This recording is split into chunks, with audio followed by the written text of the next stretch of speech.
Hey, it's your old pal Lucid Stu again, and this is Stu's News, a review of North American high-speed rail happenings over the last month. In this May 2026 episode, we'll take a look at what went down in April. Starting off with California High-Speed Rail and the biggest news of the month, the California High-Speed Rail Authority faced the California Senate Transportation Committee. It didn't go so well. To quote Democrat Senator Catherine Blakespear, "Well, this is a disaster." The problem centered around analysis by the Legislative Analyst's Office and the California High-Speed Rail Office of Inspector General. Both concluded that the recent draft 2026 business plan fell far short of regulatory requirements. What they were looking for was estimates for the initial operating segment legally defined as double-tracked high-speed rail from Bakersfield to downtown Merced. What they got was mostly single-tracked HSR from the outskirts of Bakersfield to the outskirts of Merced. Other criticisms include the LAO stating that the California High-Speed Rail Authority can't afford the iOS, and that even their cut-down version was likely out of reach when considering necessary financing of cap and invest money set to come in at $1 billion a year through 2045. Another problem is that estimates are based on a whole slew of legislation coming through in a timely manner. This CEO update slide shows they're lagging on that pretty badly with only a couple of bills in process. CEO Ian Chowdhury said that if the authority didn't get these powers, that estimates could increase 7 to 9% a year.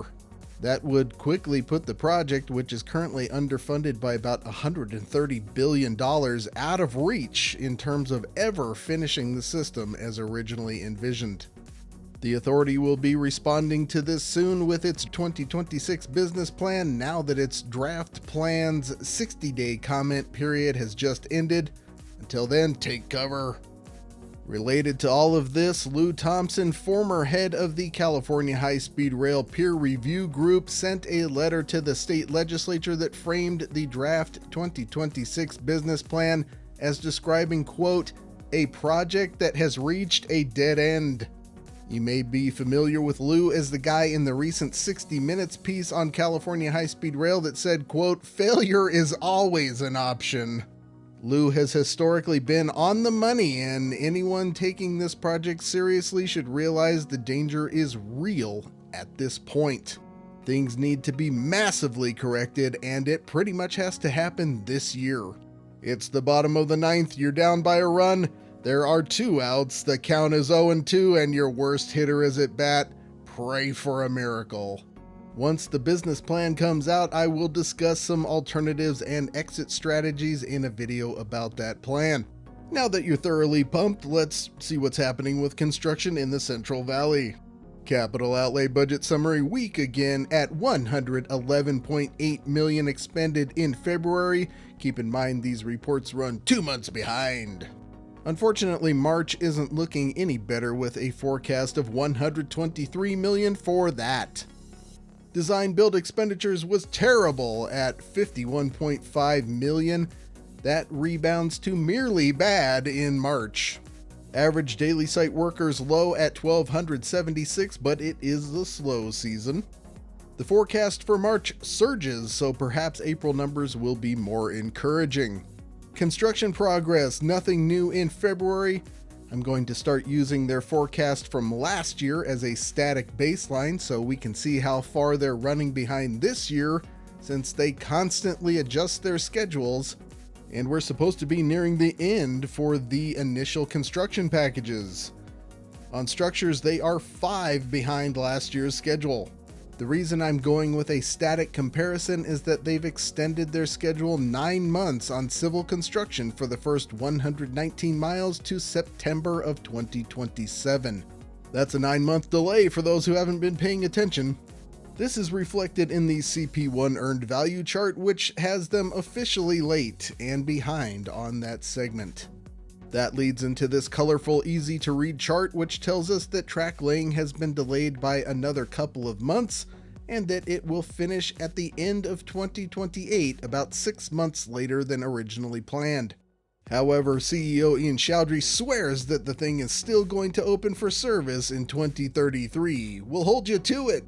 The construction package for Railhead, where they will start laying track, is continuing to progress.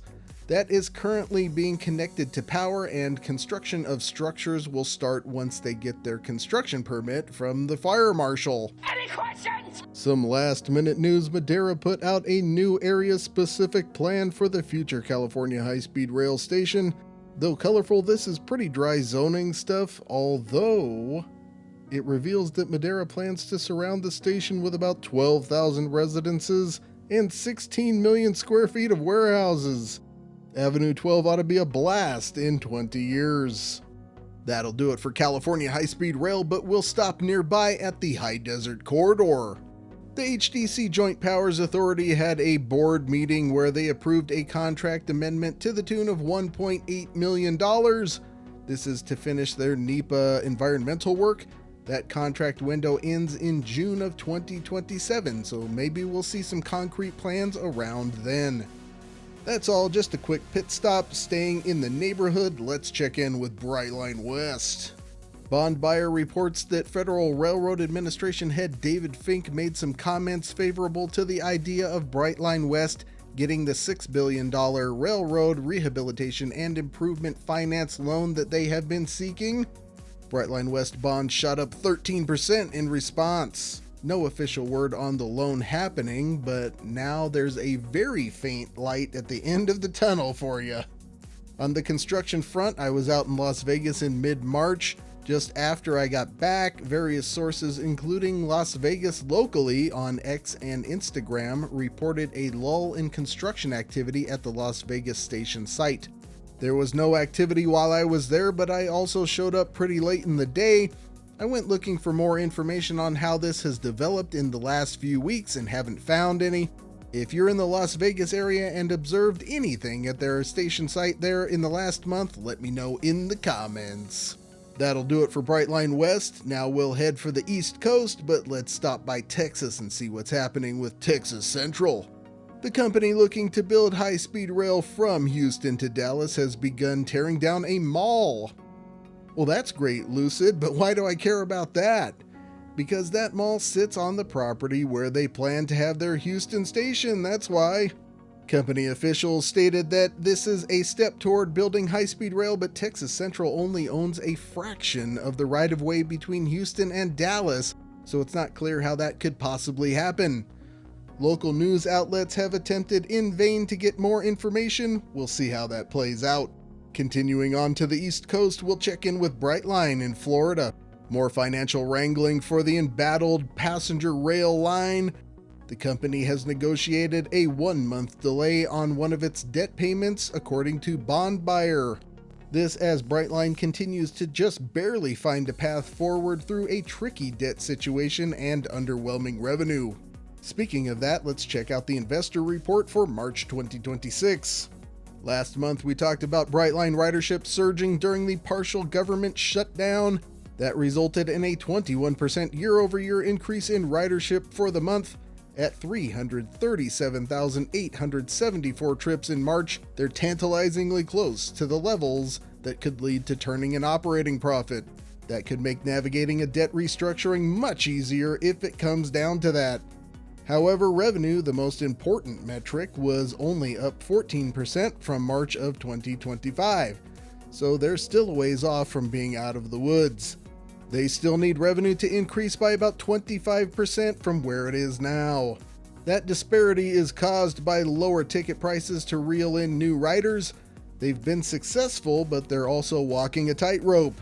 Can Brightline make it through this intact? Let me know in the comments. That's all for Brightline. Let's head up the coast and see what's going on with Acela and the NEC. Part of a bridge running over the NEC in Cranston, Rhode Island, just south of Providence, collapsed onto tracks, partially blocking rail traffic and inconveniencing rail passengers for several days. Luckily, it caused no accidents. The cause of the collapse is yet to be determined. The Rhode Island Department of Transportation said it would immediately begin inspecting 200 similar bridges. The bridge involved in the incident is set to be demolished and rebuilt as part of an adjacent highway project. In better news, Connecticut has announced that it plans to spend $400 million on an upgrade to New Haven Union Station. The announcement was accompanied by some luscious renderings that include an ample train shed. Unfortunately, these plans may yet change, and construction is not expected until 2029. The upgrade roughly coincides with the nearby mixed-use Union Square project that could put as many as 2,500 apartments right across the street from the station. Back to trains, MTA and Amtrak continue their petty bickering as Amtrak filed a lawsuit seeking an injunction against MTA not allowing Amtrak to test new Alstom Avelia Liberties on Metro North-owned NEC routes.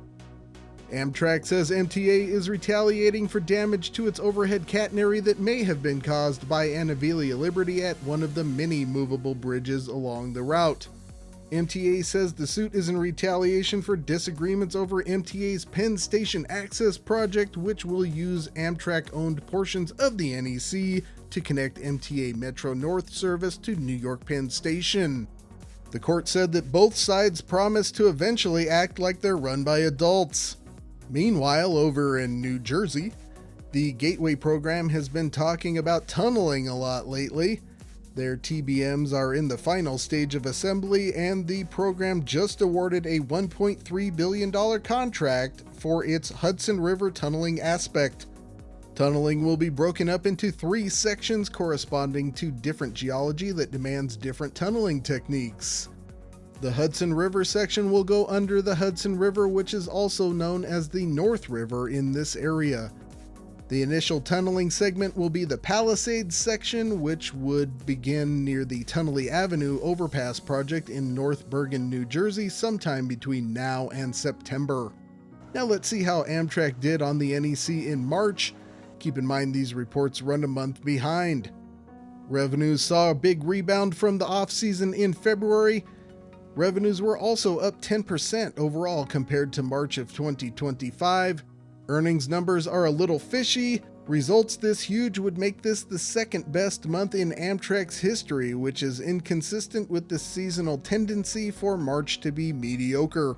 It's possible that was due to capacity constraints combined with healthy demand that may have allowed Amtrak to significantly raise ticket prices. It's also not impossible it's an accounting error. That'll do it for Acela and the NEC. Now we'll head somewhere new by popular demand. Let's see what's happening in the Great White North. Alto officials announced that their initial round of public consultation is complete. This comes as criticism from conservative and rural voters has gotten louder. Of course, they don't quite know what they're complaining about yet because the route isn't set. Alto will release a more detailed route plan around June, and then we'll get to hear what people really think. Alto is a project to build 1,000 kilometers of high-speed rail from Toronto to Quebec City via Ottawa and Montreal, which I will be tracking in the monthly news from here on out. You may have caught the North American wording in the opening of the video. We'll also cover Mexican high-speed rail if and when that becomes a possibility. As with US high-speed rail, our cutoff will be 110 miles per hour. Anything below that, you probably won't hear about it here. That'll do it for Canada. Now it's time for Stu's Boo Boos, where I go over everything I missed or got wrong last month. When talking about Dallas-Fort Worth high-speed transportation, I mislabeled Interstate 30 as Interstate 20. This is very important because DFW HST would follow the Interstate 30 right-of-way. A big thanks to Stunner9913 for catching that error. Here's a Stone Cold Stunner in your honor, and you get a gold star. That brings all y'all's gold star total to a Stone Cold 30. Silver stars to me for a boo-boo free month, a measly 11. As always, if you find a boo-boo in this presentation or something I missed, let me know in the comments. If it's a good one, you win a prize. A big thanks goes out to the Stu Crew Discord server for all of their help.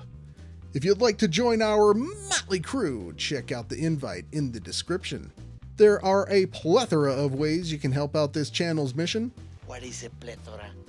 Well, you've got your super thanks button below the video. You can buy me a coffee. I tweet out each one of those donations, by the way. you can check out my Patreon page. Hey, speaking of that, it's time to point out my conspicuous supporters that help make all of this content possible. They know who they are, and now all of you do too.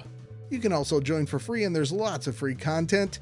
There's also my poster store where you can get yourself a railroad-themed poster. 25% off right now, go check it out.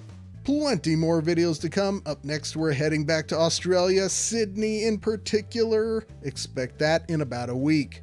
But that's all for now. Until next time, I'll see you on that big, beautiful freeway.